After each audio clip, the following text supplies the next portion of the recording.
నంద్యాలలో పరమజ్యోతి సేవా సమితి ఆధ్వర్యంలో ఈ రోజు నంద్యాల పట్టణంలోని గవర్నమెంట్ జనరల్ హాస్పిటల్లో గర్భిణీ స్త్రీలకు శ్రీమంతం చేయడం జరిగింది.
వివిడి న్యూస్ టీవీని తక్షణమే సబ్స్క్రైబ్ చేసుకోండి.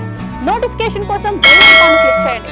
మరిన్ని అప్డేట్స్ కోసం ప్రతి ఒక్క కుటుంబానికి ఉచిత ప్రకటనలు వచ్చే విధంగా మీకోసం మీ ముందుకు వివిడి న్యూస్ టీవీని ఏపీ ఫైబర్ నందు 99వ ఛానల్ మరియు యూట్యూబ్ నందు వీక్షించెదరు.